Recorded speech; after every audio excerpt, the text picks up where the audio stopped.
এই যে আমি এটাতে ঝামেলা আছে।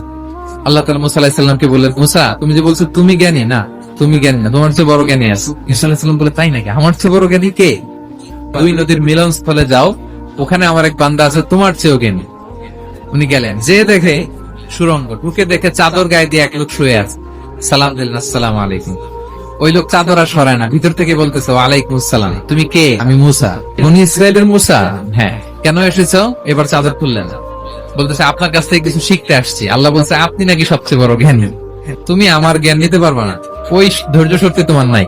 মুসা আলাইহিস সালাম জোর করতে লাগলেন। অবশেষে খিজির আলাইহিস সালাম রাজি হলেন। বললেন, শর্ত হচ্ছে আমি যাই করি আর না করি আমাকে কোনো প্রশ্ন করা যাবে না। সফর শুরু হলো। সামনে নদী, এক লোক তাদের নৌকা দিয়ে নদী পার করাই দিল। নদী পারাপারের পর খিজির আলাইহিস সালাম লাঠি দিয়ে নৌকার তলাটা ছিদ্র করে দিলেন। মুসা আলাইহিস সালাম বললেন, এটা আপনি কি করলেন? খিজির আলাইহিস সালাম বলছে, এই যে আমি বলছিলাম না ধৈর্য ধারণ করতে পারবো না, যাও তোমার রাস্তায় তুমি, আমার রাস্তায় আমি। মুসা আলাইহিস সালাম আবার ক্ষমা চাচ্ছেন যে আপনি আমার ক্ষমা করেন, আমি তো ভুলে গেছি। চলতে লাগলেন। হঠাৎ বাচ্চারা খেলতেছে, এক বাচ্চাকে ধরে হত্যা করলেন খিজির আলাইহিস সালাম। এবার তো মুসা আলাইহিস সালাম রেগে গেছে, আপনি করলেনটাকে? খিজির আলাইহিস সালাম বলে, এই যে আমি জানতাম যে তুমি ধৈর্য ধারণ করতে পারবে না। এবার মুসা আলাইহিস সালাম করজোর করতেছে যে this is the last chance, আর আমি প্রশ্ন করবো না। বললেন, ওকে ঠিক আছে। হাঁটতে হাঁটতে এক ইহুদি বসতির সামনে যে হাজির, খাবার চাইলো, এরা আবার কৃপণ, খাবার দিল না। তো খিজির আলাইহিস সালাম বললেন, ঠিক আছে, খাবার যেটা দিচ্ছেন আমরা চলে যাই। যাওয়ার পথে দেখতেছে এই এলাকার একটা দেয়াল ভেঙে পড়ে যাবে। উনি বললেন, মুসা চলো এটা ঠিক করে দেই। দুইজন মিলে প্রচন্ড ক্ষুধায় এটা সেটা এনে দেয়ালটা তৈরি করতেছে। তিনি এবার আর প্রশ্ন করেন, বলতেছে, ও এত কিপটামি করলো আর আপনি এটা করে দিলেন, আপনি তো চাইলে এটা টাকা নিতে পারতেন। এই কথা বলার পর খিজির আলাইহিস সালাম বললেন, এতটুকু তোমাকে আমি বলি, আল্লাহর আদেশে আমি করেছি।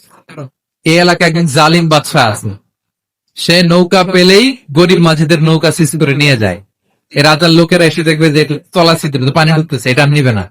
মুসা আলাইহিস সালাম বলে, সুবহানাল্লাহ, তাই তো, এটা তো আমি বুঝতে পারি নাই। আর ওই ছোট শিশুটাকে হত্যা করছি, ও অনেক বড় জালিম হবে, সে তার মা বাবাকেও জাহান্নামে নিবে, এটা আল্লাহর আদেশে আমি তাকে হত্যা করেছি। তাহলে ওইটা বলে, খাবারও দিল না, এদের দেয়াল কেন ঠিক করতে গেল না? তখন তিনি বললেন যে আসলে এটা একটা ইয়াতীমদের ঘর ছিল, আর এই দেয়ালের নিচে আছে গুপ্তধন। এই দেয়ালটা পড়ে যাবে, এই গুপ্তধন তারা ছোট মানুষ নিতে পারবে না, এলাকাবাসী তাদেরকে বঞ্চিত করে নিয়ে যাবে। আমি দেয়াল গড়ে দিলাম যাতে করে। বোন, দুশ্চরিত্র ছেলেকে বিয়ে করবা না।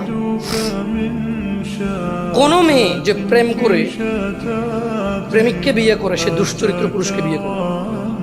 তার এই কমপ্লেন দেওয়া উচিত নয় যে আমার হাজবেন্ড পরকীয়া করে মোবাইলে মেসেজ দেখার পর আমার থাপ্পড় দিছে, বললো যে জায়েজই নাই, তুমি আমার অনুমতি ছাড়া আমার মোবাইল দেখবা।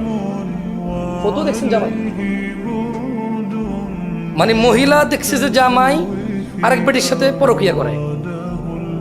এখন জামাই বলতেছে যে তুমি তো অনুমতি ছাড়া আমার মোবাইল দেখছো, সেটাই তোমার গুনাহ। ওরে বাপরে, মুফতি আদম।